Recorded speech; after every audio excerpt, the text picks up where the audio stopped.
Eh ben écoutez, bonjour, je m'appelle Benjamin Laverne, je suis né le 14 août 84 dans la charmante ville bourgade de Poitiers, en France. Voilà, j'y ai grandi, je me suis épanoui à l'école Saint-Hilaire, puis au lycée Victor Hugo, et j'y ai pris des cours de théâtre, ce qui m'a mené à Paris, au cours Florent, et j'ai eu la chance voilà, de rentrer au conservatoire, d'avoir un parcours assez classique. Me voici à la Comédie Française, et puis en parallèle, j'ai fait des films, dont Le Discours. Je vais pas faire long, hein, vous inquiétez pas. Il y a environ un mois, Sonia m'a dit... J'ai besoin d'une pause. Pourquoi? C'est censé durer combien de temps, une pause?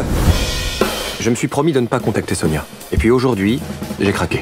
Ça fait 1h11 qu'elle a lu mon message et qu'elle a toujours pas répondu. Pour ne rien arranger, je suis coincé à un repas familial où la conversation tourne actuellement autour... Je fais du chauffage au sol. Oh, dis donc.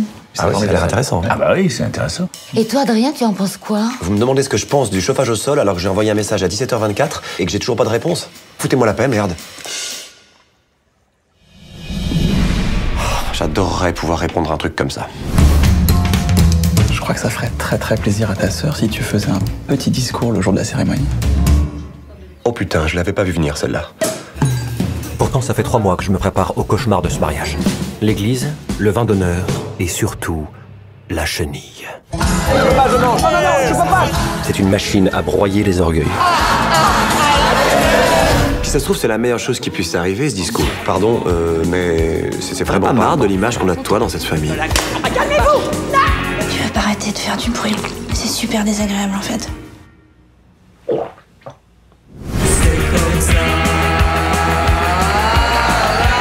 La noix de muscade, c'est une excellente Ta idée. gueule, ta gueule, ta gueule. Il y a tellement de choses à dire. Putain, merde, pardon. Des choses qu'on se dit jamais parce qu'on pense que c'est trop tard. Putain, mais tu vas me lâcher, oui! Mais en fait, je crois qu'il est jamais trop tard. Et c'est cadeau! S'il se casse la gueule, ça veut dire qu'on passera notre vie ensemble. Ok. Ok? Ok.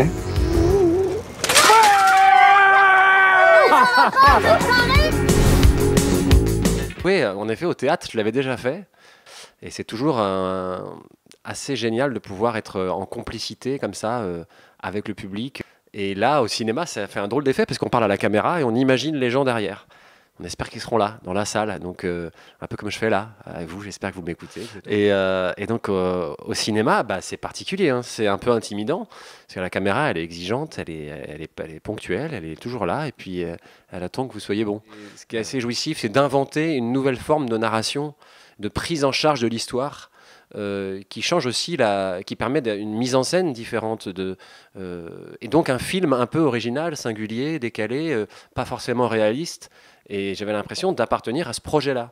C'est une promesse d'un film décalé où je devais être à la fois le narrateur, celui qui pense au passé. Donc je jouais les flashbacks, je joue les fantasmes.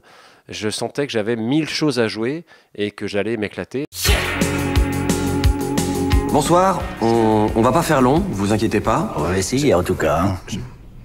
On est venu ici pour vous parler du discours. C'est un film. Non, maman. Bah, dis-leur que c'est un Non, mais je film. vais le dire. Donc le discours, c'est un film sur... Non, techniquement, c'est un livre, mais là, c'est un film sur quelqu'un qui veut pas faire de discours, justement. Bah oui, parce qu'il aime pas les mariages. Ouais. Et il aime pas les poivrons non plus. Non. Les concombres. Oui.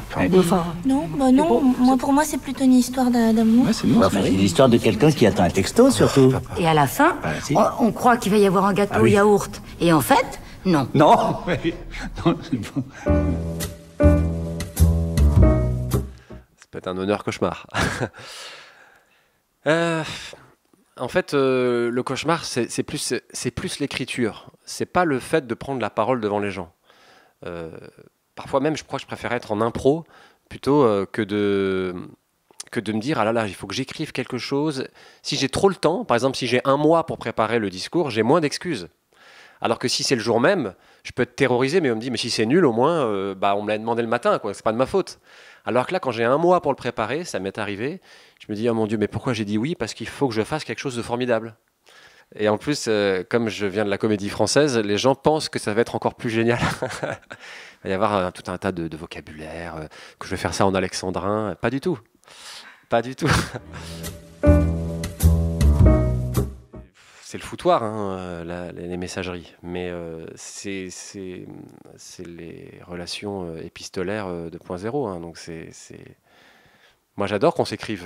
Même si c'est un cauchemar, parce que tout passe par écrit. Au final, même les gens ne se voient pas, ils ne se rencontrent pas, ça c'est terrible. Parfois, c'est passionnant à analyser, la grammaire de ça, quoi. À la virgule près, voilà, comme on dit, je t'embrasse, ou je t'embrasse fort. Bise, bisous, bisous sans S, bisous avec un S.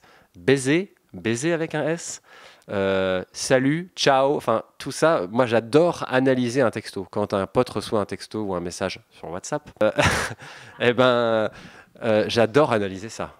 Je trouve ça passionnant. Ça donne parfois tellement d'espoir. Le film raconte ça, hein, à quel point on peut s'enflammer sur une manière de formuler et sur un point d'interrogation, 2 petits points, 3 petits points.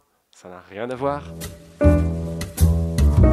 C'est-à-dire que je crois vraiment que la chenille, ça peut être le cancer d'un mariage, mais ça peut être aussi l'antidote.